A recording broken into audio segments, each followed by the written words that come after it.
Muraho mwese abankurikira aho muri hose hirya no hino ku isi yose. Muri aka kanya nje hano imbere yanyu mbifuriza nanone amahoro y'Imana. Nkaba mbasabye kugira ngo mukande kuri subscribe ndetse no kunzogera kugira ngo ikiganiro cyo gutaha nikiza muzashobore kucyumva. Muri aka kanya nifuje kuza hano nje gutanga impuruza. Ndashaka gutanga impuruza yo kugira ngo abantu bose aho muri hose ku isi yose, abanyarwanda, inshuti z'u Rwanda, abanyamahanga mwese, kugira ngo turebe ikibazo cy'u Rwanda. Nyuma ya Jenoside yakorewe Abatutsi, biragaragara koko ko u Rwanda hari intambwe rwateye mu byerekeye iterambere. Ariko nanone iruhande rw'iryo terambere hari ibindi bibazo byagiye bikomeza kugaragara, cyane cyane bino bibazo bya politike. Ndetse hari n'ibibazo nabyo byagiye bigaragara birimo ibijyanye n'iterambere nyine, harimo nko gusenyerwa kw'abaturage, bamwe bakabura aho baba. Ibyo nabyo ni ibindi bibazo byagiye bigaragara, ariko yenda iyo nayo ni iyindi sije. Icyo nifuza kuvugaho cyane muri aka kanya ni ibyerekeye ibibazo bya politike bikomeza gutwara umubare w'abantu.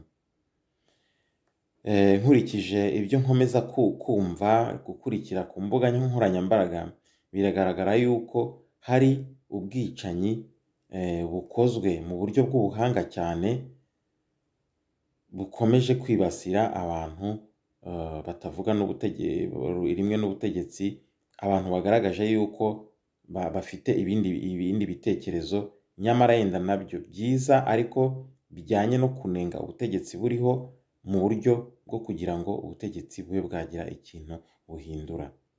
Hakaba hariho rero leta, uko bigaragara nuko yashyizeho uburyo bwo kwikiza abo bantu.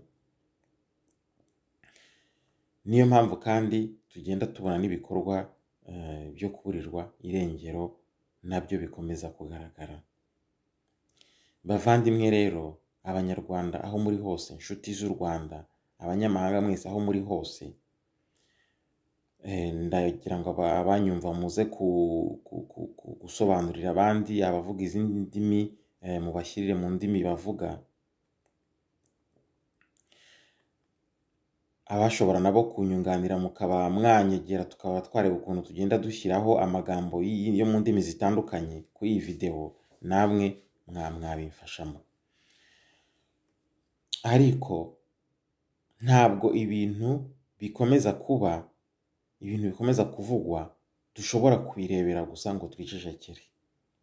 Aha cyane cyane ndahamagarira abantu bemera Imana, mu madini yose, abakristu gatolika, twese ibi bibazo biratureba. Ntabwo abantu bagomba kurekera aho ngaho ngo ntibagire ikintu bakora, kuko amateka azongera abitubaze, amateka azongera bibaze abakristu, azongera bibaze abemera, ati nta kintu mwakoze. Niyo mpamvu icya mbere namaganye ibyerekeye iburirwa irengero ry'abantu. Ntabwo bikwiye ko umuntu aburirwa irengero ngo ni uko yagaragaje igitekerezo iki n'iki. Ibyerekeye politike, inyungu za politike, abafite ubutegetsi bakwiye gushyiraho uburyo bwo kuvugana n'abadafite ubutegetsi, n'abatanga ibitekerezo byabo, aho kugira ngo abantu bicwe baburirwe irengero. Ni ibintu bidakwiye. Niyo mpamvu ntanze iyi mpuruza, kugira ngo habeho kureba ibibazo biri kubera mu Rwanda, abashoboye kugira icyo bakora, baba kwegera abayobozi b'ibihugu byabo, kugira ngo bavugane n'u Rwanda, cyangwa se bashyire igitutu ku Rwanda. Ibyo byose ni ibintu abantu bagomba gukora. Nkaba mpamagariye kugira ikintu abantu bakora mu mutuzo, atari ugushora intambara cyangwa se ubwicanyi. Bavandimwe aho muri hose, ntabwo ari ibintu byo guceceka, ntabwo ari imikino.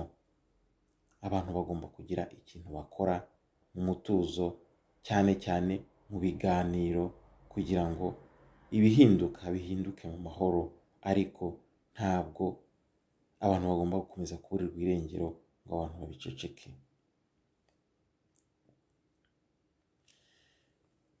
Ahangaha nkaba navuga nti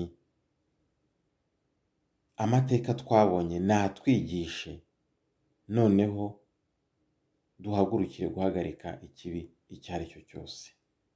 Ndabashimiye, murakoze.